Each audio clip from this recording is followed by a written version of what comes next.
Ladies and gentlemen, welcome to episode 6 of the Keen's Game Podcast. I'm your host, Keen Narakami. Thank you so much for joining us today. Sorry I didn't post the episode last month, but I posted 2 last month in April for a reason, so you kind of catch my drift right there. Anyways, for this episode, I brought in a special friend of mine, Mr. Nam from Nam's Compendium. How you doing today, man? I'm doing well. How are you? Man, I can't complain. Busy day at work, but it's always good to hang out with a friend of mine and just shoot the shit for a couple of hours about, my favorite game franchise. So I hope you're pumped for this. Yeah, we've been planning to do this for a while, Oh, yeah, but it's definitely. just that none of our schedules were like free for a bit, Well, like considering. or at least around the same time. Oh, well, considering you're the night owl, and then I'm like the guy that actually sleeps during the night, it's kind of hard to make something work, especially when we, live, on opposite ends of the world, it seems like almost. Yeah. But thank you so much for joining me today, man. I hope this will be worth your while. And today, we're going to be talking about 3 different topics. We're going to be talking about content creation first and foremost. I'm going to be picking Nam's brain here in a second, guys, and seeing what he does to get his content out and what he does, what his creative process is. I hope you guys enjoyed that. I'm not sure if he spoke a lot about that before, but we're going to get into that. We're going to talk a little bit about Persona's 25th anniversary, and then to close out the show, we're going to be talking about the future of ATLUS games and what we can expect from that. So, Nam, I hope you're ready. Are you ready to jump into the first topic? Yeah. All right. Well, like I said, this first topic is going to be about content creation. So now I want you to turn back the clock a little bit and just discuss with me, when did you start as a content creator exactly? Um. Okay. This is We're gonna turn back a very long time if you want to go as far back before the Nom's Compendium days, Mm-hmm. where it's like much like a lot of people growing up around the time, my group of friends, we all really, really wanted to do YouTube stuff because we just loved the idea of like making videos, Mm-hmm. and because we were sort of like young kids at the time, this was back when like Minecraft was huge, so it was like mostly dedicated to like shitty little Minecraft let's plays, Mm-hmm. and these were on like crappy ass laptops that would get like 20 frames a second if we're lucky, Oh and man. they'd get like 10 views. Mm-hmm. So that stuff went on for a while until like I think I stopped around 2012. It was like 2011, 2012 where I really did that stuff. Mm-hmm. And then I tried, when it comes to like what I do now, like game reviews and analysis and stuff, I actually tried to do that as early as 2016, I think, Mm-hmm. where I had another channel. It was like a dedicated review channel where I tried to make a series of reviews on the Ratchet and Clank games. Oh, So I bought like a that's interesting. I didn't know you were a Ratchet and Clank guy. oh my god. If you think Persona is like an obsession, you should see me with that series. Oh man, I really want to play the new game, but I'm gonna let you finish your sentence. We can talk about Ratchet and Clank another time. Yeah. But anyways, I tried to do a because at the time the PS4 game was about to come out, and I wanted to do like a series of reviews on all the games going up to that point. And so I ended up buying a capture card, like a just an Elgato HD60, and I made one review that I do not have anymore. But it was like, if I remember correctly, it was like the audio was really bad because it was a headset microphone, but the script itself wasn't that bad. Mm-hmm. But anyways, I tried doing that. I did one video, and then I ended up like not doing any more because I was like a high school kid at the time, and I just really didn't care anymore because it took me so long to make the first one. I was like, man, I'm never gonna do this ever again. I think we all dabble in content creation before we actually start getting semi-serious about it. I know I at one time tried to make I had another channel way back when, probably like 10 years ago or something, and I did like one Uncharted 3 gameplay, And that was it. I didn't even talk about Uncharted. I was talking about some other game I don't even remember. I don't have that footage anymore. That's long gone. But man, it was something I was always interested in.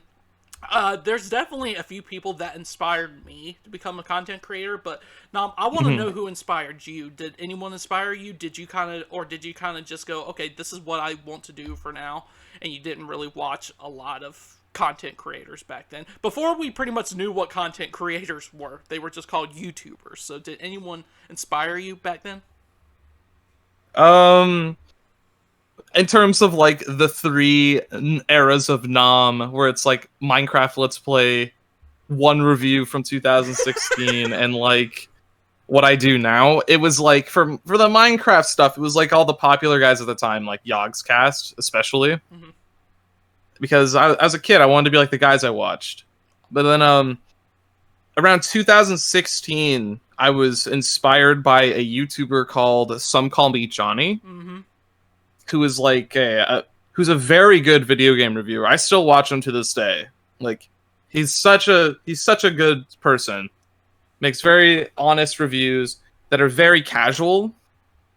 And what inspired me to do my current stuff now is a channel run by a guy called Joseph Anderson. And I wear this inspiration on my sleeve the most because he's fucking phenomenal. Like he is able to talk about any sort of game for like hours on end, and he goes into so much detail, explains his thoughts so thoroughly. And I binged all of his videos. I think it was like at 2018 or something. So in 2019, when I was unemployed at the time and I was bored, I wanted to make videos like that, which sort of led to what I do now. Like my first couple of videos were on stuff like Devil May Cry 2 and a couple of Ratchet and Clank games, because that series just won't leave me alone. And it took until, I guess, I think it was the start of 2020 when I started to talk about Persona. I know I saw your video on, I think it was Persona 3.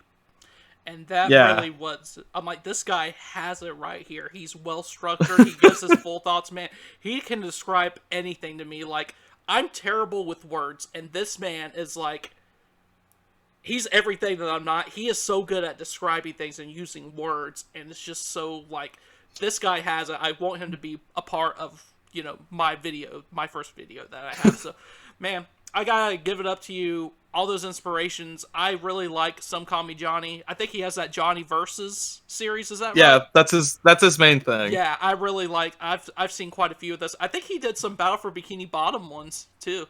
So I love SpongeBob SquarePants Battle for Bikini Bottom. So that I think that's like one of the first things I saw from him. But yeah, man.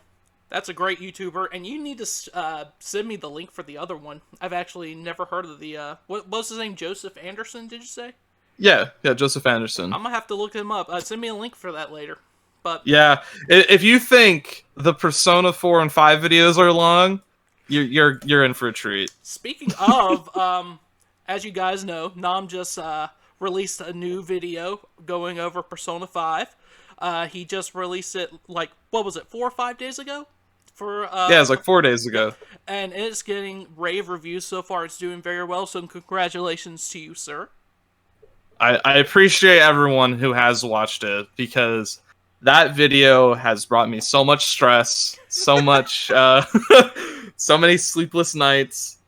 Does it make you not want to hear a Persona 5 song ever again? If I see Persona 5 within the next 2 years, I think I'm gonna throw up.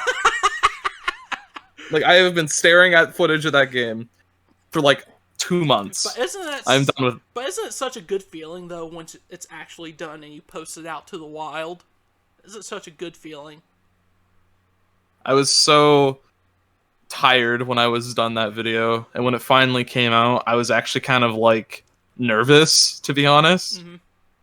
But I'm always like that whenever I make a big video. Even the Persona 4 one, I was like, I had jitters when that was about to go out. Love it, man. I love it. So I just want to go over your process for making a video. I know you do all these long, your Persona 5 video was 2 hours long, and I want to get Hmm. your, process. I want to pick your brain. What do you do as far as, scripting and everything and recording the gameplay? I want you to go over your process of how you make your videos, if you don't mind me asking. Yeah, it's actually it's pretty simple, really, at the end of the day. Because what I do first, I play through the whole game first with the while recording footage, and then after that's done, I pretty much like sometimes I go into the writing process right away, but sometimes I like let it sit for a bit. And when I'm writing, I usually I have a very I guess consistent formula Mm-hmm.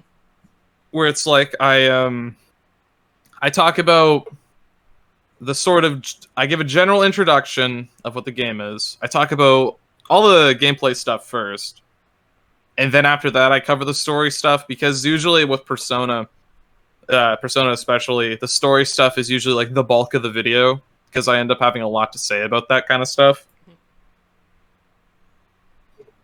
So after you're done like recording your gameplay and everything, have you ever like sat down and like started recording gameplay and everything and you're like, "Oh, this game isn't that good. I don't want to review it anymore." Has it gotten to that point before? I know you've only done like some Persona videos, but before, have you ever gone and thought, "Oh my gosh, I don't really want to review this game anymore. I'm not really enjoying it." Um, I don't. I'm not really because usually the stuff I pick out for reviews is stuff I really want to talk about. Right. But there have been a couple scrapped projects. Oh, okay. So even Nom can't finish some games. Have you done Persona 4 dancing yet? Have you thought about doing that yet? No. I haven't done it yet, but I have to at this point. I'm sort of obligated. You gotta go through every Persona spin-off game now. I only have 6 games left, and like 2 of them are like fighting and dancing game videos that I could just like make. Really scraping the bottom of the barrel here, huh? Yeah, and then I can talk about Persona Q, and then I can finally rest, knowing that my job is done. Oh man, no, you did a Q video, but I want to see you do Q2 because this is such a better game, man. I'm telling you, I've heard. yeah, like I've heard so much about Q2 and how much better it is. not to mention the music's so much better, but in terms of like the interactions between like the characters, I feel like it's a lot better. But enough about Persona Q2. I just wanted to pick your brain when it comes to like scripting. So when you do your script and everything, when you sit down and actually write your scripts, do you have anyone proofread that for you? Do you kind of go along with it in your mind? What is your process? Do you start with like a skeleton of an outline first, or do you just kind of write as you go along? I start off with a general outline of like the sort of structure I want the video to follow. And then after I finally get that structure all sorted out, it's like it's a pretty easy thing where you just sort of ask yourself questions regarding everything you're thinking. Mm-hmm. It's like, okay, so let's take Persona 5 for example. What's Persona 5? Persona 5 is this game. Okay, what are the main aspects of Persona 5? There's the dungeon crawling and there's the story. How good's the dungeon crawling? Okay, what does the dungeon crawling do? And then you list like combat mechanics, level design, and all that. And then, okay, in that combat mechanic section and the level design section, what do you like and dislike about it, and why? Right, right. And when you ask yourself questions like that, that's when the video length sort of sort of like increases because of that. That's probably the reason as to why, because I was so thorough about what I liked and didn't like about each section of the game. You definitely always give your full thoughts on everything, and I applaud you for that because that's really hard for some people to do, to be as honest as you are in your reviews and actually get their full opinions and thoughts. And I'm sure that's your intent every single video, is to give your honest 100% full opinions. Yeah. And when it comes to proofreading, I always send it to one of my best friends. His name is Nolan, otherwise known as That Boy Aqua. He's also a YouTuber. He's a pretty large YouTuber. Mm-hmm. But I've been friends with him since high school.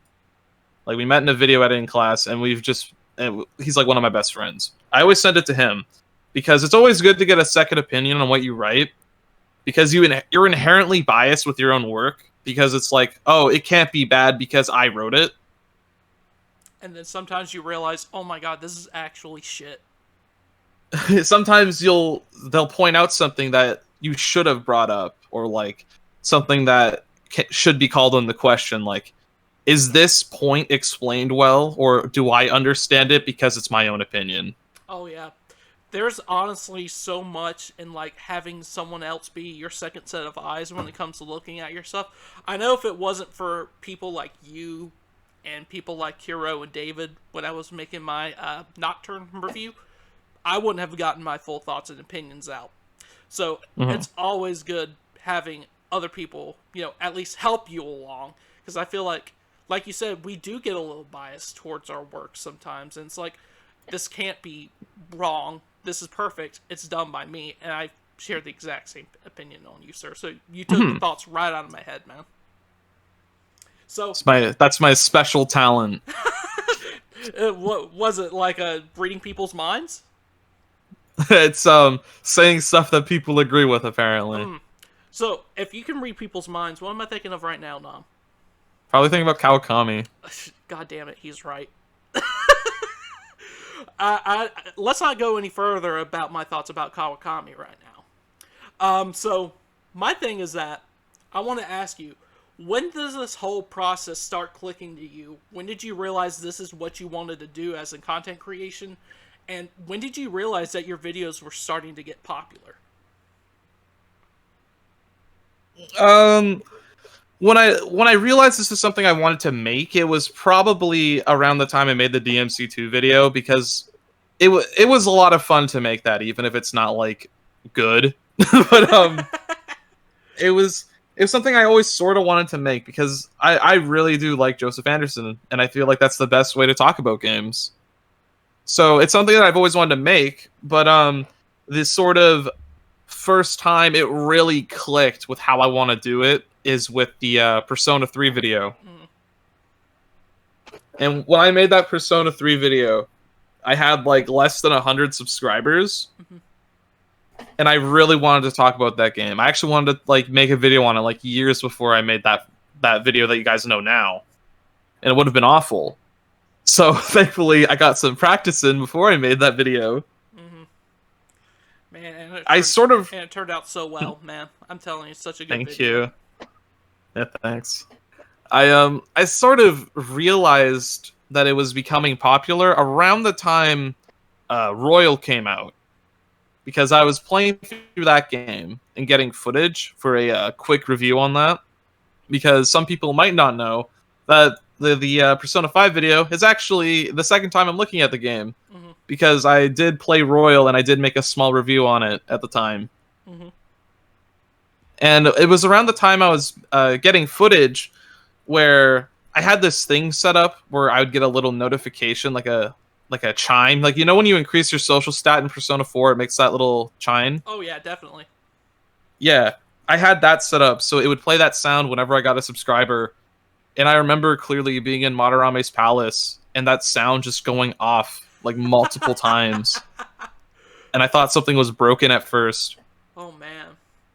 And then I started realizing I was actually gaining subscribers, like, a lot. It was either the game is broken or you're doing really well with YouTube right now. Yeah. So you said it was around Persona 5 Royal when, this started happening. Do you think, like, with everything, the pandemic and everything happening in the world, do you think that really, bumped up content creation to a whole new level for, smaller content creators such as us and everything, help you succeed? Oh, 100%. I 100% think that's the case. Right, because I didn't see an influx in people that I think you started blowing up around then. I know David started blowing up around then. This is about the time I started my whole Persona thing on Twitter and everything. So do you think that, you think that had a big impact as well? Or do you think that was like, do you think it was just like, how am I going to word this right here? How big of an impact do you think that had on your content creation success? I would say it was a combination of the Persona 3 videos starting to get like recognition, and it had the pandemic happened, so people were inside and they were looking at videos online. Mm-hmm. The Persona 3 videos started to get recommended for me personally, so people were starting to see that, because at the time Persona 3 still was my most viewed video, like 5,000 views compared to like a couple hundred. Right. And then I made the Persona 4 video, and I fucking hate that this still happened, and I'm still pissed at this. I know where you're going with this. I know. Right after I got all the footage for that game, one day later, the day after I stopped recording, my friend was over at my house, and he saw me do the last thing I needed to do, and the next day, he said to me, "Oh, look, Persona 4 just got leaked for Steam." And I just sat there and I said, "What?" And I was furious. Man. Because part of me wished it wasn't true, if only because I knew for a fact that I was more than willing to go back and re-record the game, and I was actually about to. Mm-hmm. Because when it turned out to be true and Persona 4 came to Steam, I actually made a community post about it. Let's see, I'm gonna scroll down a bit so if I can find it. Yeah, it was a year ago, where I was talking about how it was released on Steam and how it had 60 frames per second and ran at a higher resolution. Mm-hmm. And I was genuinely wondering if I should push the video back and replay the whole game, or if I should just say fuck it and just play and just like make the video as it is. Right. And you recorded on a PlayStation TV, I 100% assume, right? Yeah. Yeah, so let's not forget the leap between that, was it like 540p quality from the PlayStation TV, whatever it is, to this new 1080 4K 60 FPS is like, I don't think people realize. I went through the same thing playing Persona 4 Golden. I first played it last February, and I bought a PlayStation TV just to play that game. And then all of a sudden, a few months, Golden's released on the PC. I'm like, you gotta be fucking kidding me right now. Like, how is this happening? So, I get the struggle on playing it on the TV, and the PlayStation TV is not that easy to play on in the first place. It's buggy as hell, and sometimes can be very laggy with the controllers. It's weird. It's like, even just general movement, you can't move like straight up with the analog stick. It's always at like a slight angle. Mm-hmm. And I remember, like, for some reason at some points, Narukami would just get like stuck on nothing and rotate for a second before like going back to normal. Did you buy a PlayStation TV just to record footage for the game? No, I actually owned one a couple years ago, like for a couple years. But here's the thing: I bought that originally so I could play Persona 4 on my TV. Right. Right, and I'm sure you got it when it was like in the clearance section at Target for like $30. No, I got it just after that, so it was a bit more expensive. It was like $100, but like I know I didn't pay the premium that it's worth now. And let's be for real. Most people who bought the PlayStation TV, you bought it just to play Persona 4 Golden. Let's not. What else? Yeah, pretty much. You couldn't even play the Uncharted game for the Vita on there, which is pretty fucking ridiculous. But that thing is so dumb. It deserved to be at $30. I mean, yeah, you're right, but I like the PlayStation TV for what it is. I mean, it's a Persona machine, man. You can play Persona 1, both Persona 2, Persona 3, Persona 4 Golden, and the dancing games on there. All 3 dancing games. Dude, it's a Persona actually machine. Used the Vita TV for Persona 3 Portable, Persona 1, and Innocent Sin. Dude, Persona 3 Portable looks like fucking shit on a big TV screen. It does. Oh my god. It's like 190p. It looks, you could literally see the pixels. It's so bad, but that's how it's supposed to look. So I have a very personal no emulator policy unless necessary. Right. It's not because like I don't condone emulation. It's so that people can't accuse me of cheating. Right. Well, it's like So I'm sure you emulated Persona Q, right? nope. Really? I bought a 3DS capture card just for that. Oh man, holy shit! Those things are fucking expensive too, man. That's I had to buy an old model 3DS and had to send it in. I made the Q video, and the way I saw it as an investment because I could talk about Persona Q, SMT4, 4 Apocalypse, all those other games. right. So the way I saw it, it wasn't that bad. Well, when I actually get around to talking about those games, then I'll feel less bad about it. Because right now, it's just been sort of sitting on my desk. No, knowing your luck at the Nintendo Direct tomorrow, they're going to announce all those games for Switch. I'm gonna scream if that happens. Like honestly, I mean, these SMT games are not cheap whatsoever for 3DS. They have like risen up in price so much. oh man, buying physical copies of those games is awful. Buying physical copies is the only way to buy these games for me because I fucking hate digital games, man.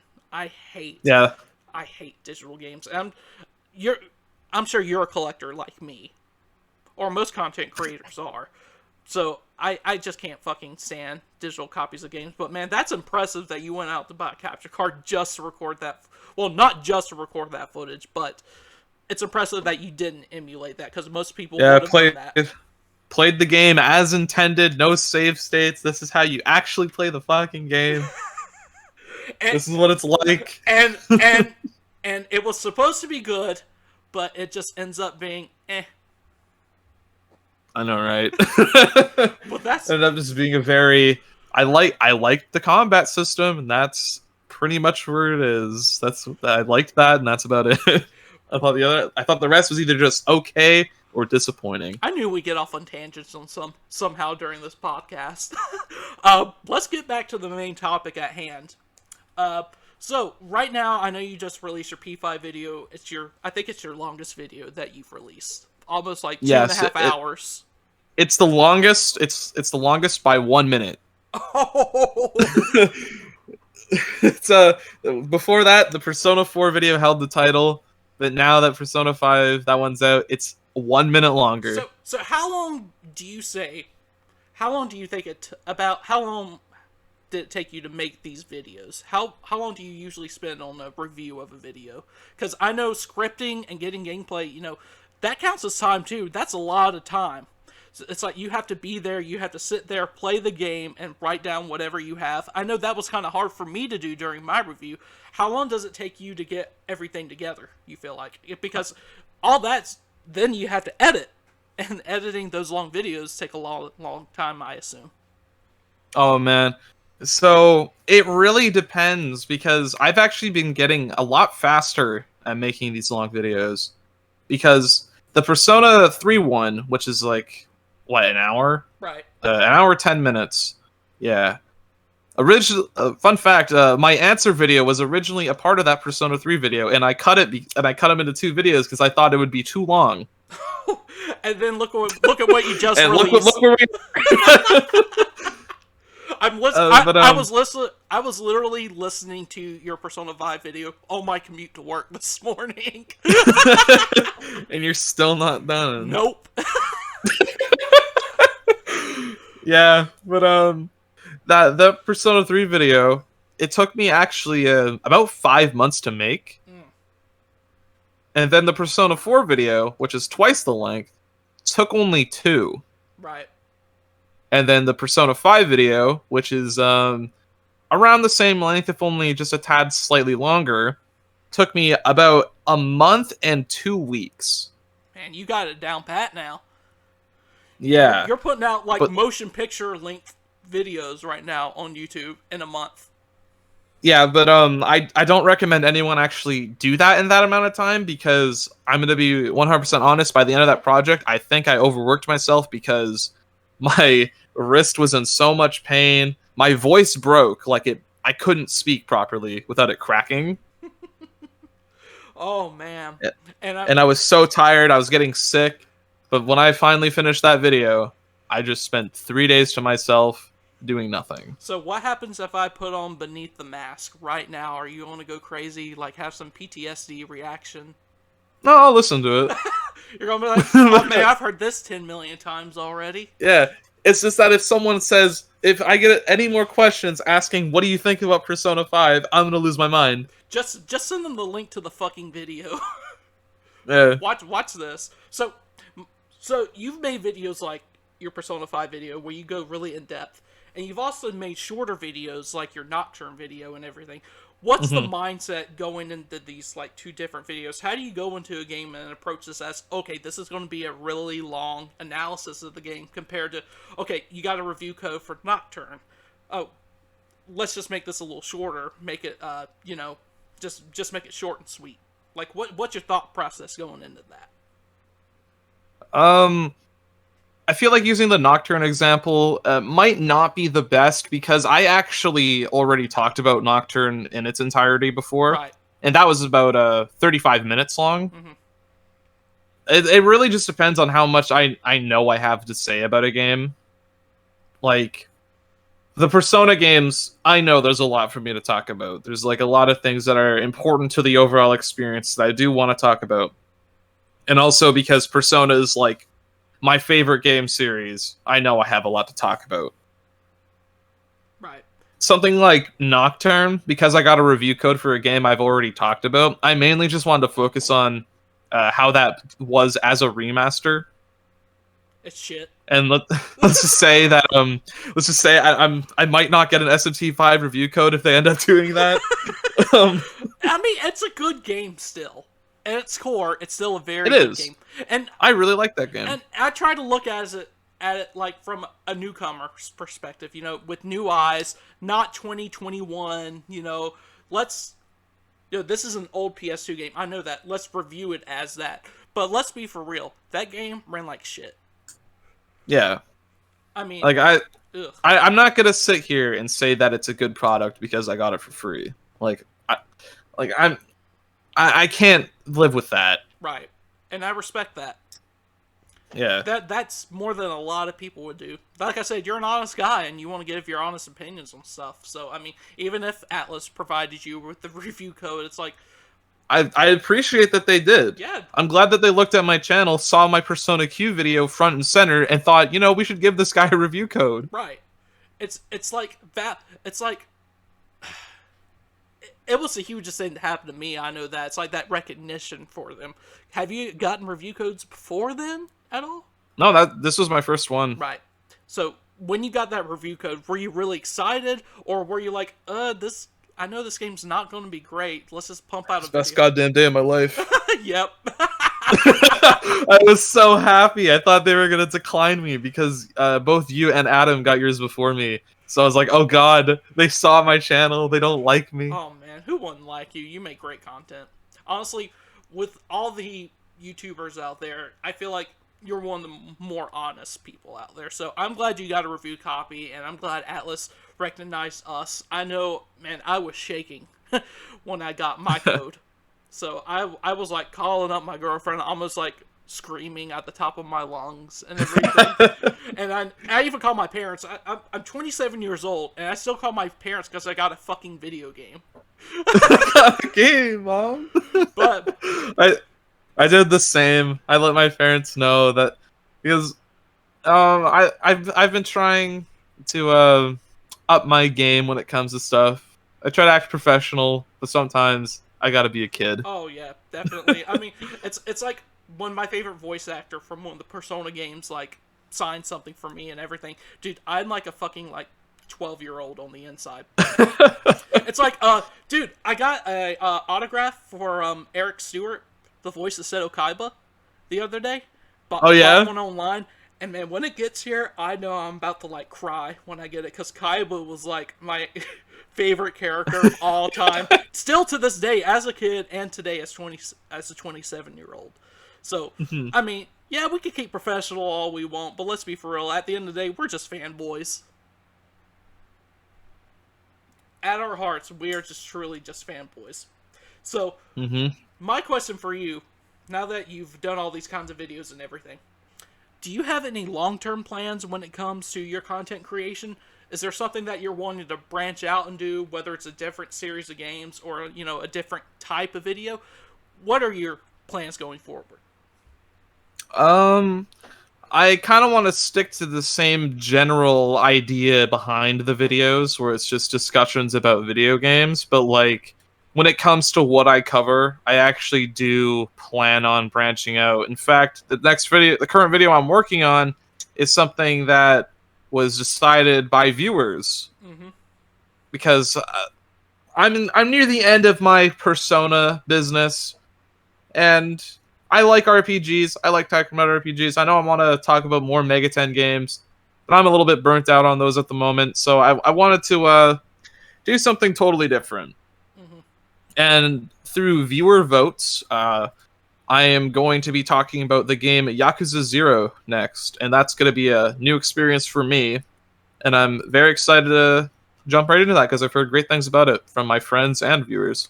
I can't wait to hear your thoughts about it, because Yakuza 0 is literally one of my favorite games of all time. And what you kind of said led in my other question as well.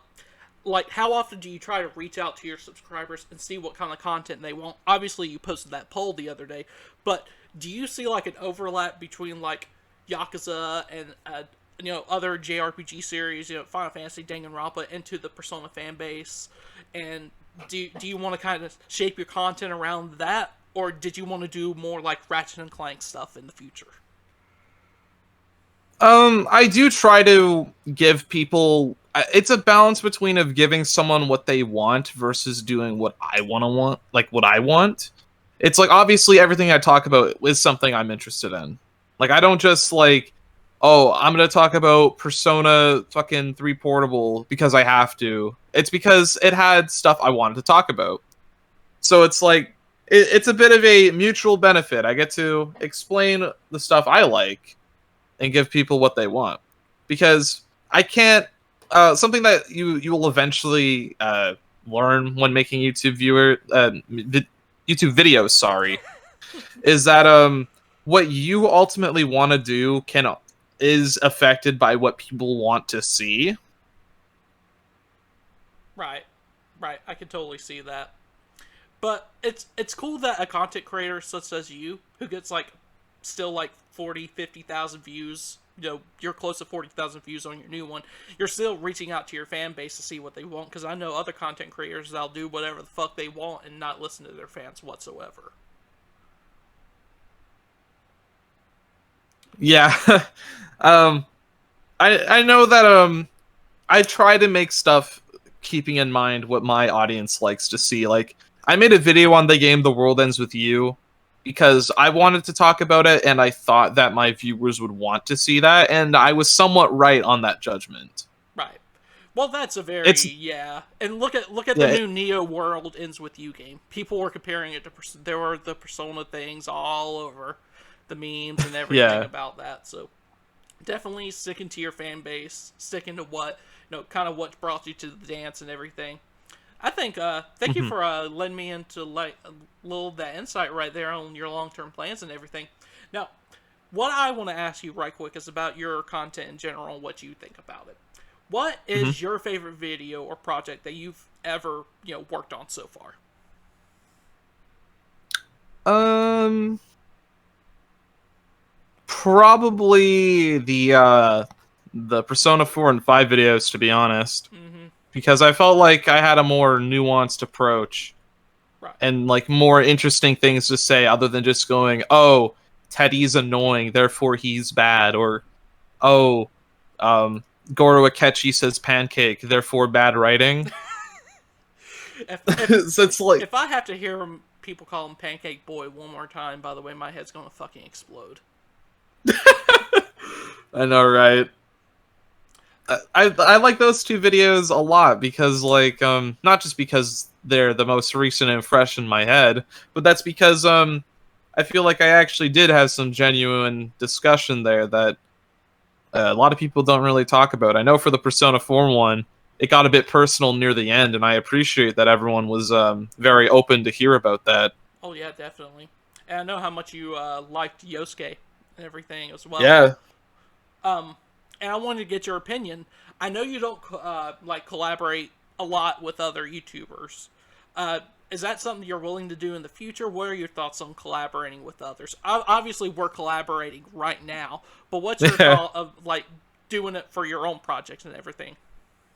Um, if it's like featuring someone else on one of my videos, it depends on like if it's like a natural thing or not. Right. Like if it's a good idea, will it distract from like what I'm trying to do?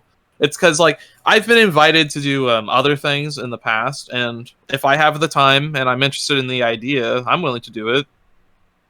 Like you had me on for the Persona 4 video that you made, Mm-hmm. and I do very much appreciate that I was invited for that. Oh, definitely. It was your Persona 3 video that got me, man. And and I'm lucky to have so many content creators that like help me with that video as well, because that was my first foray into content creation. So Yeah. so that was big for me, and collaborating's cool, but I think we're of the same opinion. It can't feel forced. It has to feel natural. You can't just say, "Oh, featuring this person just to feature them, just to get some clicks." It has to be natural. It can't be forced. So before we end our little discussion on content creation, I just wanted to get your thoughts. Do you have any tips for like aspiring content creators out there? We've already gone over, know your fan base, know your base of players and everything, know your, demographics. But any other tips you want to give to content creators out there? Focus on making something good before focusing on making something that gets views. I like that. Because if you have like a really bad video that gets popular, you're gonna fucking hate it. Right. I'm just gonna tell you that right now. My friend Nolan, his most popular video has like almost 1 million views. Mm-hmm. It was a video on Assassin's Creed Unity, and he was still trying to figure out his sort of content style at that point. And he looks back on that video and he just absolutely hates it. I think I think it's just growing pains, though. Every content creator is going to run into that. Oh yeah, for sure. It's like I can't watch my DMC2 video. Like I just can't do it. I know what I'm going to do after this podcast today. I'm going to watch that DMC2 video. It's really bad. Dude, I can't wait. I want to see it so much now. I have the most monotone, quiet voice, and I made some awful jokes. But like at the end of the day, I still kind of agree with what I said. I want to see if that Ratchet and Clank video is anywhere in the depths of the internet that you made. No, you're not gonna find it because it's torched. It's gone. Oh man! If you're looking for any Ratchet and Clank video by me, it's gonna be either my Crack in Time video, my Full Frontal Assault video, and the one I made like back in September, which was sort of my wake-up call for I can't just make things that I want. I also have to keep my audience in mind. Right. Because as much as I enjoy that video and the discussion surrounding it, it like flopped really hard. Mm-hmm. I know some people will like the YouTube algorithm. I know is really weird at times, and if you do one wrong thing, it can throw you totally off.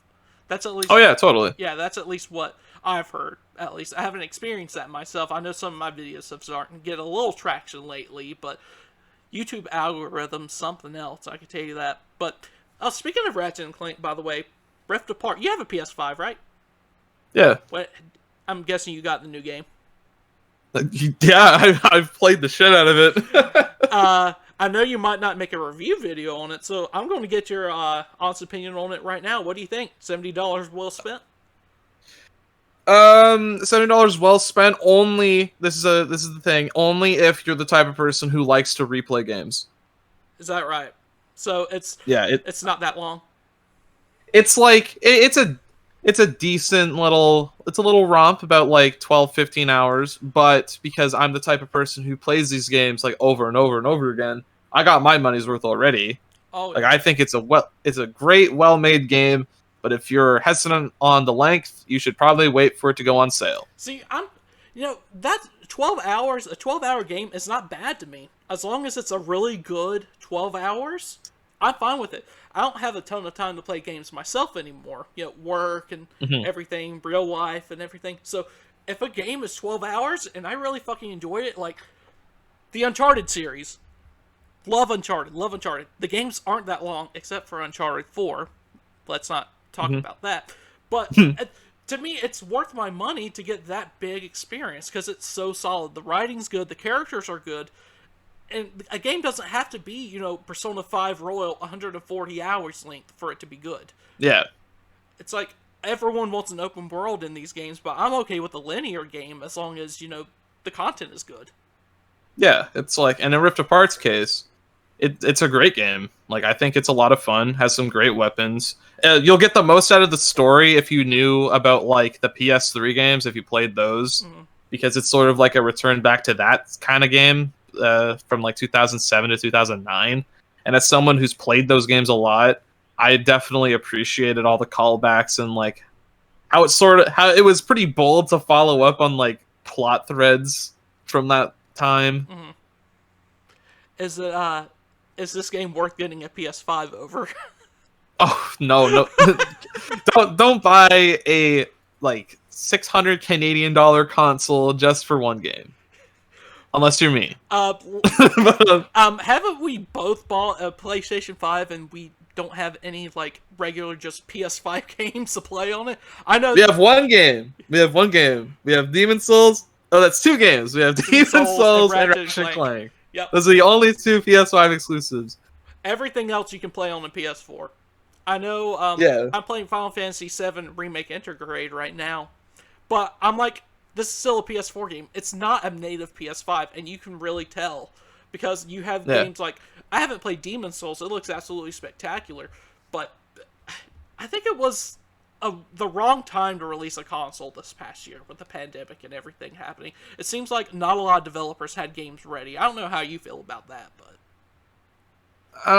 I feel as though, like, they did. Like stuff like God of War, that was recently announced to be a cross-gen game, too. I feel like that was mostly done out of the fact that, because people can't get their hands on the system right now. Well, look at Godfall. I mean, no one fucking has played it before, but it was a PS5 exclusive, and they just announced it the other day that it's coming to PS4. Yeah, they did that to try to boost sales on that failed game. That no one ever played. I'm of the belief it should have been free. Yeah, definitely not worth money. So, at least as much as they charged for it. Before we move on to the next topic, any final thoughts about content creation? Anything that you want to put out there? Just a couple things. It took me about a year to even get like 100 subscribers. Don't expect like success overnight. It's rare that it ever happens. Just like focus on making good videos, and like people can tell when there's effort. Right. Like, and be yourself too. I feel like you need to be yourself as well. People can tell if you're not genuine with your videos. I have no real room to stand on because in my videos I don't really extrude any of my regular personality. Nom. Sometimes I let that slip. Sometimes I let it slip. Nom. Anytime I talk to you, you have a ton of personality, man. I love your... Yeah, it's just... In the videos themselves, I try to keep things a bit on the more professional side, but if you talk to me in real life, you're gonna hate me. I don't hate you, Nom. No matter what anyone says, I do not hate you. Thank you. Let's go and move on to the next topic right quick. This is going to be pretty brief because it's been talked about before and everything, but, we're already in June here. We're halfway past June, so I thought it was pretty cool to mention right here. 25th anniversary of Persona is this year, of course. So, why the fuck haven't we seen anything yet? I think it might have to do with the SMT5 game that's supposed to come out this year, but it probably won't. We are recording this the day before the Nintendo Direct, so we can't speak on. This is probably going to release the day after. I forgot. I shouldn't have brought that up. I was going to say that by the time this releases on the 16th, probably, we're going to eat those words. Yeah. There was that leak. At the time of this recording, there was one leak, and I don't believe it. I don't believe any leaks anymore. I don't believe. Wasn't there a leak about Persona 3 last year for PC? Oh yeah, there was. And look at where that left us. I mean, out in the fucking cold. We're still waiting a year later after Persona 4's Steam release for one, a fucking console port of that game, and two, Persona 3, because that was heavily rumored at the exact same time as well, because apparently people found the files or something on Steam, as far as I remember. But yeah, I don't fucking trust leaks anymore, man. And if I have to hear new Nintendo Switch Pro one more fucking time, just fucking unveil it already, God. Nintendo. I love how everyone thought it was gonna happen at E3, and then they said that they're not doing any hardware stuff at E3. And then people are still talking about it. Yeah. Dude, people are fucking dumb. if you really think, yeah, I might eat crow Wednesday. There's like a 0.1% chance I might eat crow. But if you fucking think that they're going to announce the new Nintendo Switch Pro at tomorrow's E3 Direct, you're on fucking crack right now. They've already told you so many times. It's been rumored so much. People need to fucking stop talking about it and just let them unveil it. Or Nintendo just needs to just go ahead and bite the bullet and just fucking announce it. Oh, man. I'm sick of hearing it, man. I mean, I'm excited about it too, but goddamn, I mean, like, if it happens, I won't be upset. Like, what, I just think people shouldn't have their hopes up. Will you upgrade? Probably not. I don't really use my Switch that much. I mostly have it. Oh my god, we were just talking about buying a console for a game. Literally, that's why I bought my Switch, so I could play fucking No More Heroes 3 and SMT 5. For 2 games. 2 games. Not a Mario guy, huh? I like Mario. I played Mario Odyssey. I had a great time with it, but it's like, that's sort of like, it wasn't like, I didn't see the Mario Odyssey trailer and go, wow, I need a Switch. I saw it, I was like, oh, that's good. If I get a Switch, I'll probably pick it up. Yeah. I mean, it was a good game. It's not better than Mario Galaxy. I can tell you that. Oh, you got great taste then. Oh, dude, Mario Galaxy is one of my favorite games of all time. Mario Galaxy is my favorite Mario game, and that's actually the only reason why I got the 3D All Stars. Dude, Mario Galaxy and then Super Mario 3 for me. It's just top tier games, Mario games at least. Love them, love them, love them. But back on Persona, Mario's never been in a Persona game. Let's talk about Persona for a second. Yeah, Sonic's been in a Megaten game. God, it makes me want to jump off a fucking building. When I saw that shit, dude, my eyes couldn't have rolled further back into my head. When I saw that, my first thought wasn't, wow, they're doing this. My thought was, wow, it took them this long to do this. My God. I mean, I don't know what you think about Sonic. Personally, I think the best thing Sonic's ever done is the movie. And even that wasn't that was like a B grade for me. But just stop shoehorning him and everything. I don't want to see him. Did you see his outfit in this new Olympic Games video game that's coming out? Dude, it looks fucking awful. Nah. I mean, I get Sonic, but Jack Frost is the better I might be biased, but Jack Frost has always been the better mascot. But that's just to me, though. But Sonic will always live in Mario's shadow, and I might lose any Sega goodwill I just had right there, but I'm going to tell you the truth. I don't give a fuck about Sonic. Any predictions for the 25th anniversary of Persona this year? Honestly, I don't think we might even get anything. You don't think so? Not really, because they gave us Strikers, which I know is like an old game, like a game from 2020 that they released this year. But I'm not sure if they're gonna do it at all for do anything else, because if SMT5 is supposed to come out this year, which I know I'm dating the video when I say this, but it's part of my point. If it is supposed to come out this year, then I think they would want to try their hardest to not overshadow that, because that's probably a big project for that team. Right. If anything, we could possibly get the announcement of like an ArcSys fighter, but they just did Guilty Gear, so they're probably they probably had their hands full with that, unless it's by another company, which by that point, the Arena fans probably wouldn't be super interested because it's not made by ArcSys. Right. So, are you saying like a Persona 5 arena kind of game? Like, if there was any sort of extra spin-off being released, I'm pretty sure Persona 5 Arena would be that. But unless they want to make like a fucking card game or some bullshit. Oh But my gosh. Hey, make it like Yu-Gi-Oh! I'd be all for that. if they made it like Yu-Gi-Oh, I would actually play it. Dude, we gotta talk about more Yu-Gi-Oh sometime, man. I know you're a fan. You gotta get that Yeah. you gotta get that Legacy of the Duelist for Switch. Yeah. P- But Play sometime. I'd love that. But yeah, I mean, it's kind of hard to say. Like I said, we're halfway into the year and nothing has been said. And I just wish that they would announce a port or something. You know, we're all dying for P4G on consoles. A lot of people are asking for that, I feel like. Don't even get me started about the fucking people that want P5R on Switch, King Goomba. But if we're gonna get anything this year for Persona Anniversary, it's either going to be a vague as hell teaser for like a possible Persona like 6 Persona spinoff, anything like that, or we're gonna get ports. right. Part of me thought, part of me had the devilish thought that because Persona 1's OST didn't come to Spotify, there was like a thought in the back of my mind that they were remaking Persona 1. No.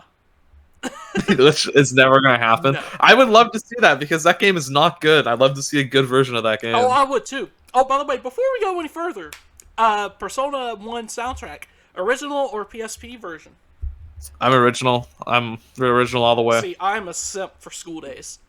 So Yeah, I like the PSP music, but in my opinion, I think the PS1 music just like I just think it's so good. It has that 90s like edge to it that I think really helps give the game its own identity. Oh, definitely. It does have a good soundtrack, even though I think that I love the PSP version, but I think they try to aim for it to be more like Persona 3 or 4 Yeah. for that. They had the same singer from Persona 3 do the Right. vocals for the PSP version. Right. I mean, Which I think is an alright version of the game. I never played the PS1 version, but it's still Persona 1, so like take that as you will. I'm still mad that we never got both P2 games on PSP. I'm fucking heartbroken because I actually think Eternal Punishment's the best one out of the PS1 trilogy. I'm waiting for that fan patch to drop. Anytime now. We've been waiting for so long. Before we move on for the 25th anniversary of Persona, I want to get your thoughts on Persona as a series right quick. Your favorite game and your favorite memories with the game, if you don't mind sharing right quick. Yeah, it's kind of hard to not tell, but my favorite one is definitely Persona 4. Mm-hmm. It's the one I started with, which I know gives a hinge of bias to it. Like, it's the one that personally related to me the most. It's the first one I played, so there is a bit of a bias to that. If I were to remove my bias and say play Persona 4, 3, or 5, I'd probably say play 5. But I still personally enjoy Persona 4 more because of how it left an impact on me and like how I could personally relate to the way its themes were presented. Mm-hmm. I totally get that, man. I love Persona 4 as well. You know I'm the P4 guy. Although my favorite Persona game is Persona 4 Dancing. Which, I'm no cap, that is my favorite Persona game. I've heard you say that before, so yeah. It's so good. But there's a lot of memories associated with Persona, and hopefully ATLUS does something special other than release the soundtracks on Spotify for the 25th anniversary. What if that's the only thing that we got? That'll be something. Then I would definitely be looking at SMT 5 and say like, okay, you better be good. You better be a good game, guys. Yeah, you better come out this year. Give us something, my god. So, like I said, that was going to be a brief subject. Let's move on to our last subject right quick, the future of ATLUS games and everything. I know there's been a lot of sayings lately that multi-platform is the way for them going forward. We've seen Steam releases from Sega and ATLUS lately going from, all the Yakuza series to, for some reason, Catherine Classic, and then a month later they announced Full Body. I don't fucking... Why the fuck would they do that? That's a discussion for another day, but that's just so goddamn stupid. I don't know what the fuck they were smoking with that. Of course, you had a year ago, I think it was from today or yesterday, Persona 4 Golden release on Steam. We had Strikers come, and now we got SMT 3 Nocturne HD Remaster on Steam. So, obviously, you're seeing a trend with what they're wanting to do with future releases. Do you think that's going to be... Do you think we could see more ports and everything go forward? Do you think Nocturne sold enough that they're going to be sold on, remastering another SMT game? What are your thoughts about that? I think Nocturne sold well. I'm did pretty sure it sold more than the original game. It sold. It did really well in Japan. I don't know if we got sales numbers here in the U.S. or in the West quite yet, but I know it did very well in Japan. So yeah, like could you see? I think it did well enough. Could you see them doing another remaster or anything? I could, but I could see them doing another one. But I'd have a list, like a laundry list of things that they should and should not do with it. Dude, and Digital Devil Saga remastered. If anything, that's going to be next. That's going to be the next remaster because I'm pretty sure Nocturne and DDS were on the same engine. I don't quote me on that. They are. But okay. But they're very similar in the way that they're sort of structured, and I feel like they could give those games another shot because they're good. They're really good games. So do you think multi-platform is going to be the way that they do releases? I know that SMT5 is obviously a Switch only. People are still hoping for a PC port. Do you think that'll happen in the future? Of SMT5? Yeah, because I've been seeing a lot of people comment on that. I don't personally think it'll happen. I would like to see it, but it's very, very unlikely that it's going to happen because I'm pretty sure the reason why it's coming out simultaneous, as far as we're aware, is because of Nintendo and because of Nintendo money. So now, do you think I know we're going to be going on like a remaster brand and everything, but SMT4, could you see them remastering that for Switch, or do you think that would be too much of a project for... Because we've obviously seen what ATLUS wants to do with these quote-unquote remasters. Do you think that would be way too much effort to remaster? I think it would be too much effort. I have very high doubts that it will ever happen. Unless it's like, for some reason, they decide, we're going to make a project with, like, work put into it, and we're going to redo the UI so it makes sense on a single screen. Right. I think that would be... I don't think they're probably interested in that. We've seen, with Nocturne's quality... Not saying it's a bad game. At its core, it's a fantastic game. But we obviously saw how much work that they put into that. Now, I'm not saying that the localization team didn't put any work. Obviously, the voice acting and everything was phenomenal. I loved the addition of that. The localization team did not take, they actually tried with that, but the actual... They even retranslated a couple parts. Right, which is... to make it make more sense. Which is fucking awesome. They put in work when it comes to that. So, thank you, ATLUS West, for all your work, because they weren't about to fix what was coming from Japan. Because they weren't going to... That's not their job. They're here to localize the game, not fix it. Yeah. But we've already seen what ATLUS, out there in Japan wants to do with these remasters. I seriously think maybe DDS ports. Maybe we'll see a Persona 3 remaster. I don't know. It's a port, maybe. I just don't see them doing anything other than... I would love to see Devil Survivor get another run. That would be cool, but that probably falls into the more effort category. Right. I would like to see it. Doesn't mean it's going to happen, but we can dream, right? Yeah. So, with SMT5 releasing soon, that may or may not, be revealed tomorrow with a release date, if you believe the leaks and everything. Before we see the trailer, what do you hope to see for SMT5 in and of itself?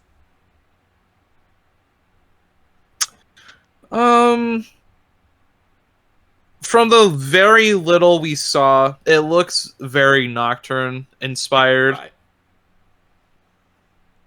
I hope that we like, are you thinking what we hope to see from a trailer tomorrow, or just from the game in general? Either way, Like, man. if Either way. I was thinking more of like okay, the game in general, but if you want to see a trailer, if you want to talk about if we'll possibly see a trailer tomorrow.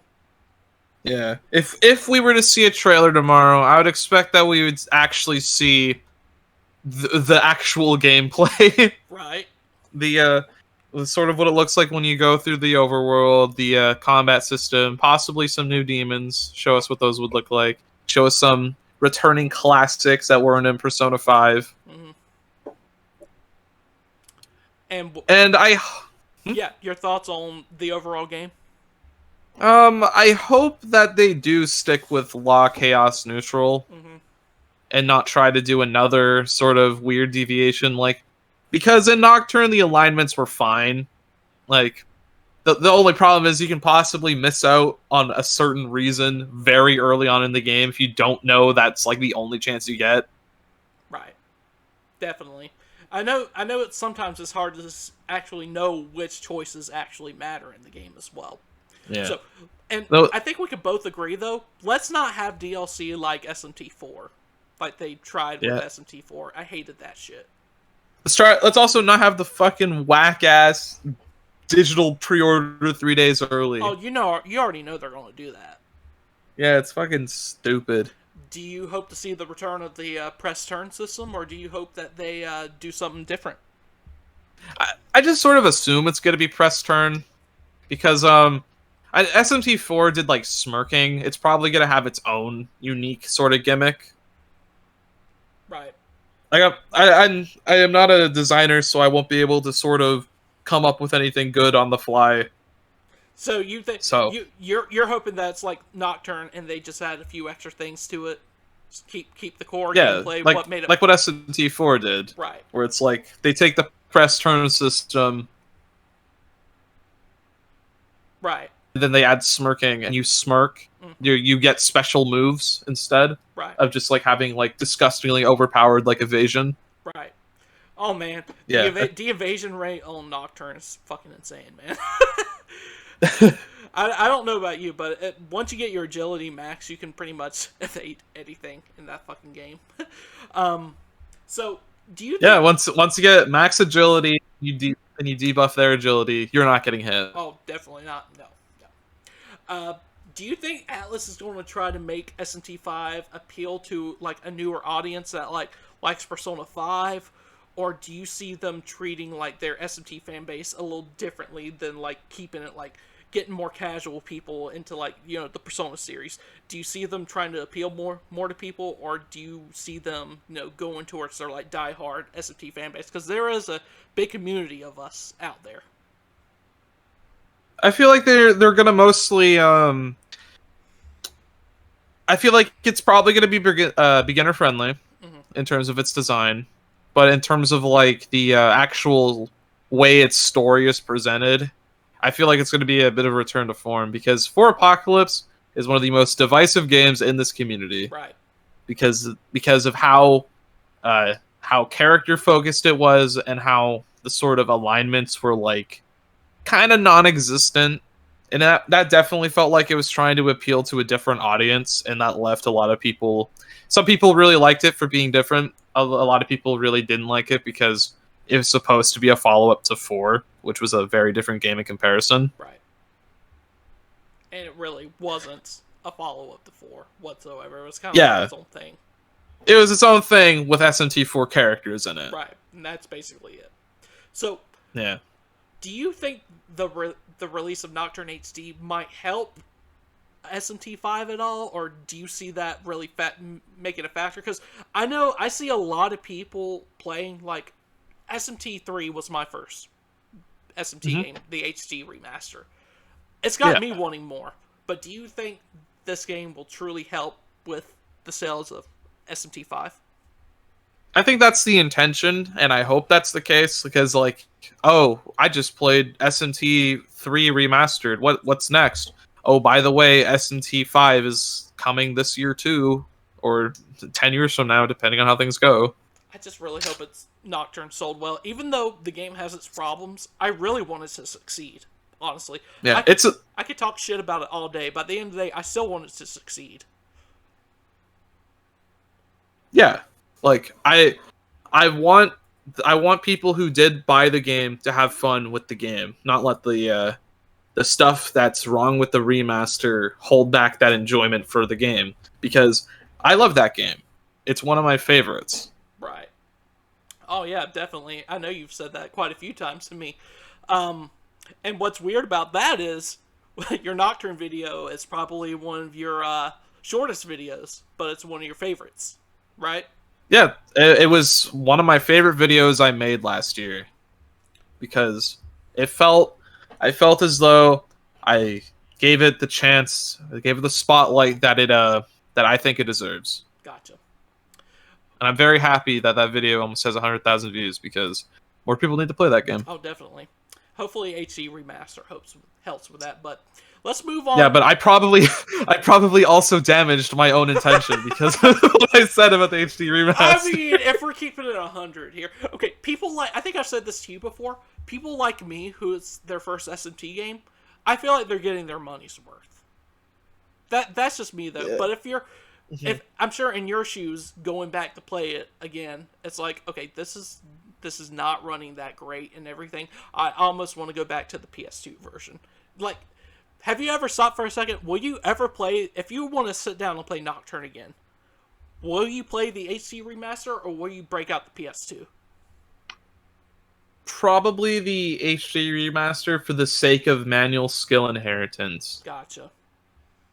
And also so I don't have to hook up my PS3 and like put my disc in because I seem You got backwards compatible PS3? yeah, I've had it since like 2007, Holy I think. crap, and still alive? It's like it's given me a scare on multiple times. Wow. You have a treasure there, man. I do. And I'm very happy that it works. I'm just shocked that someone in 2021 hasn't had to replace anything in their OG fat PS3. That's just... My OG fat PS3 weighs like a fucking ton, but it's so good. I mean... I still have it plugged in right now because it's so useful for me with my videos. Oh yeah, definitely. But you talk about fat system, we got our PS5s over here too. And it's just like, I didn't think months ago that going into June, and I still have my PS5 7 months later, that I would still just be playing PS4 games. That's just this thing that sucks about what's going on lately. Moving on from SMT, Project Refantasy. Have you been keeping up with any of the information from that at all? No, okay. I think wasn't there like a trailer and then we haven't seen anything. We haven't seen anything, dude. We were supposed to see something last year, and that obviously never happened. That is. I feel bad for the people looking forward to that game. Is it even going to happen at this point? Honestly, like that can be a question to ask. Like, would it actually happen, or did it get silently canceled? So, since you haven't really been keeping up much about it, we'll keep on going forward. But I just wanted to mention that because Future of ATLUS, hopefully that's coming out, and that's something to look forward to. But I just don't think we're going to see it any time soon. Just my opinion. But speaking of something that you have seen soon, do you think we are done with Persona 5 as a series yet? No. You don't think so? Not after how well Strikers sold, after how well Royals sold. Right. As long as the money keeps coming in, we're going to keep seeing it. So if it's like, this is something that's always bothered me when someone like gets angry at ATLUS as a company for milking the Persona series. It's like, that only happens because people are buying it. Right. I mean, it's like, the more let's forget that 5 dancing is a thing, right? Quick, because that was fucking awful. That's the one thing. That game also sold like ass, and it deserves to sell like ass. Yes, 1000%. Now, Persona 3 dancing didn't deserve to die for that, because that was actually decent. But I digress. It's still selling well, even though they dubbed the stupid anime. I mean, what do you hope to see? Where can they go from here? I know we mentioned Persona 5 Arena, do you think Strikers 2 could happen? What do you think we'll see before we ever, get a glimpse of what's to come for like a next Persona installment? I can see a Strikers 2 happening. Is that what you would want?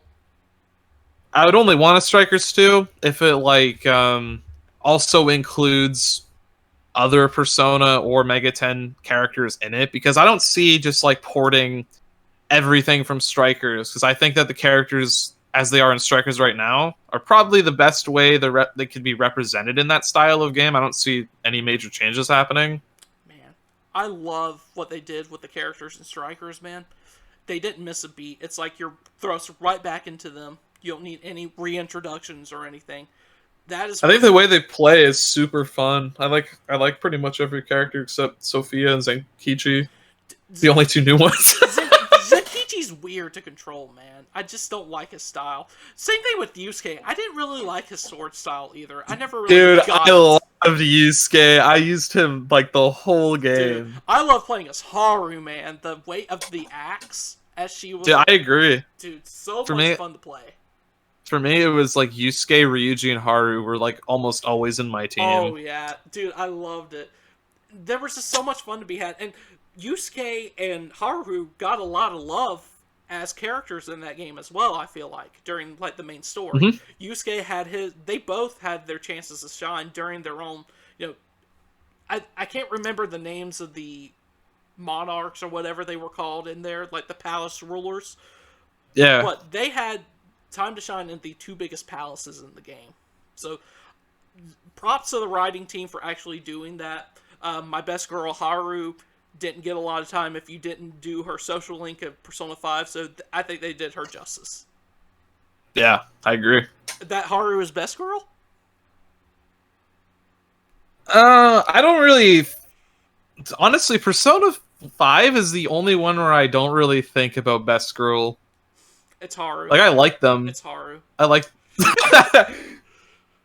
I like them, but it's like, out of all the female confidants, I think Haru had the best one. I'll say that. Okay. She did have a very good story. Even though I hate the fact that, so you go through Haru's whole confidant, but when, spoilers for Persona 5, when Ren's shadow is killed by Akechi in that interrogation room, you see her with her fiance still in that car. Even if you go through the whole social link and, she's got up all her courage. I really hated that. That is such a weird... You're fucking right. Fuck me. Why? I'm so sorry, Dom. Oh my god, I didn't really think about it. I'm so sorry. Shit, because you can max it out. Yep. Are you gonna add like some sort of annotation to your review now? No, it's because I didn't max it out until after that. Right. It's like, wow, that doesn't make any sense. Because you remember that scene where like they show everyone's reaction to hearing the news of the leader of the Phantom Thieves had passed away. Haru's sitting there with her fiance, looking miserable. Yeah, and he's not supposed to. They're not supposed to be a thing anymore. That's really.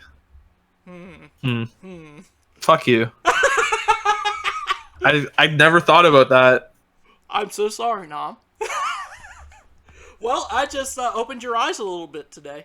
I opened my third eye. Does it give you a new perspective on her social link at all, or do you think that's just like different writers and the designers just not working together? That is definitely a they paid whatever studio to animate that cutscene, and then it's because it was animated and colored and everything. It is far too late to remove that. Right. It would have been that's way too expensive. Just fuck it. Just continuity error. Who cares? Well, I made Anom discover something tonight, ladies and gentlemen. Does that make his whole 2.5-hour review null and void? Completely irrelevant. I hate the game now. I thought you hated it before when you just completed it after doing all that editing and everything. No, it's like I like Persona 5 still. I just can't look at it without feeling ill. Ugh. Maybe one day you'll get that nostalgic feeling back, and one day we're gonna look back on the game and get like huge nostalgia feels over it. By the time we're 30.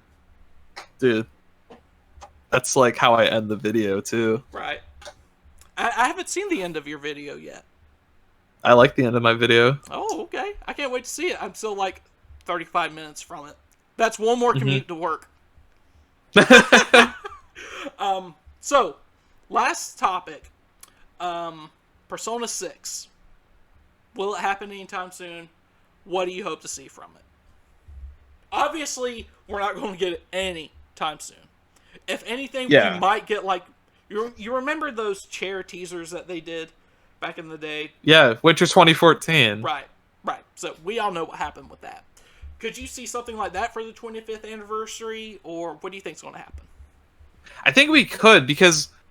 Was Persona 4 came out 2008. Right. And then the chair trailer came out in 2013. I believe so, yes. And that's like 5 years. And they still had Dancing All Night and, Arena Ultimax for Persona 4 going on.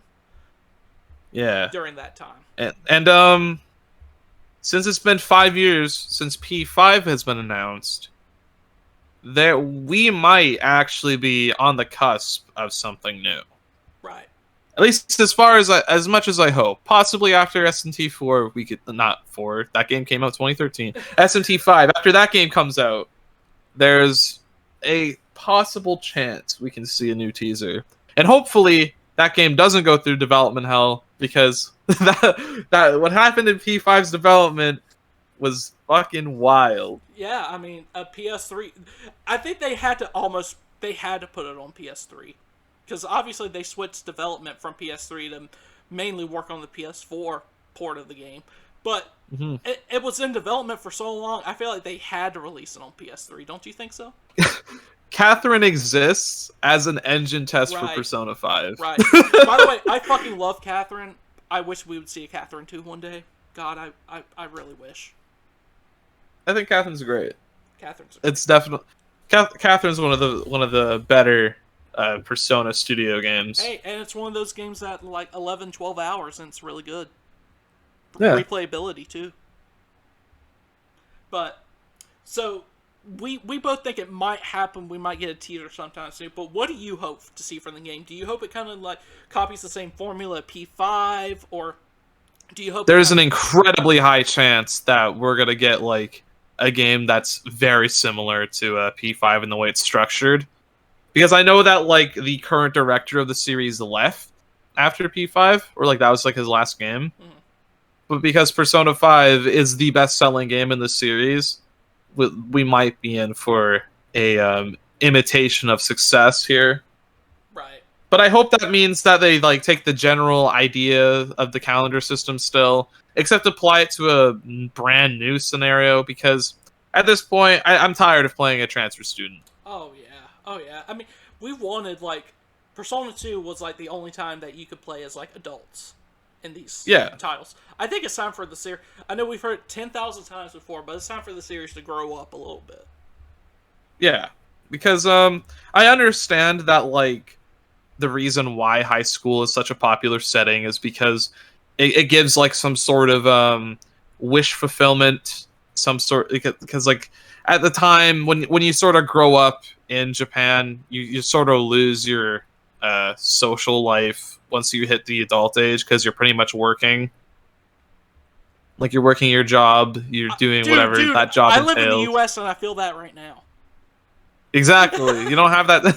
You don't have that time anymore. Right. But I feel like, and I understand it's the same for college, but I would like to see a Persona in college. Oh, dude, I would love that. I would adore that. Because while the series is mature already, it's like mature, but it also has moments of levity. I'm not gonna pretend that it doesn't. Right. I'd like to see even more adult problems being focused on, because I feel like that would be there's certain things that you can't. You could put high school students in like an adult situation at times, but you can't cross the line. And I feel like it's time to cross that line. And if it's a game about actual adults, it could have a positive message for, I guess, the youth. Right, definitely. For people who are afraid of growing up. Oh yeah, we're all afraid of growing up. I'm still afraid of growing up, and I'm 27. I know, right? I don't wanna. It's like, oh fuck, what's coming next? What's coming next? I mean, look at me. I'm like sitting here in my pajamas recording a podcast about an anime game at 27 years old. I don't want to fucking grow up. I mean, for real. But, I mean, Persona 6, I think we're far away from, obviously... I don't expect it to be released anytime soon, that's for sure. No. Maybe 2026 at the earliest at this point. But, yeah, thank you so much. I think we're going to start wrapping things up here in a second. Any final thoughts, content creation, future of ATLUS, Persona 25th anniversary? Any final thoughts from you, Nam? None that I can think of. I just hope that SMT5's good whenever it comes out. If it ever comes out. I know, right? This whole podcast, your Canadian accent has been coming out. You use words like a boot and out and everything. I did not fucking say a boot. Yes, you did, dude.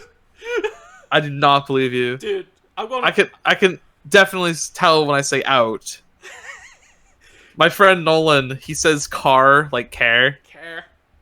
He calls it a care. Right. And then you got people up in the northern part of the U.S. With the Yankee park the car in the yard and everything like that. And then you have me with my fucking awful southern accent. I'm surprised you can even understand what I'm saying half the time. But yes, your Canadian accent did come out. Just wanted Oh boy. Can't wait to show you the clip of the boat that you a boat. Yep. But thank you so much, Nam, for joining me today. As always, it's been a pleasure. I mean, it's always fun talking to you and just shooting the shit about Persona. I'm sure this isn't the last time we're going to talk about stuff on my podcast or any other project that we work on. So, thank you so much for joining me today, man. I had a great time. Yeah, thank you for having me on. Of course. And thank you guys for listening to episode 6 of the King's Game podcast. I think this is the first episode that I've gone through without being horny for a Persona character. So this is a big win for me today, Nam. So I'm proud of myself. So it's good to hear. I'll see you guys later. Thank you so much for joining us.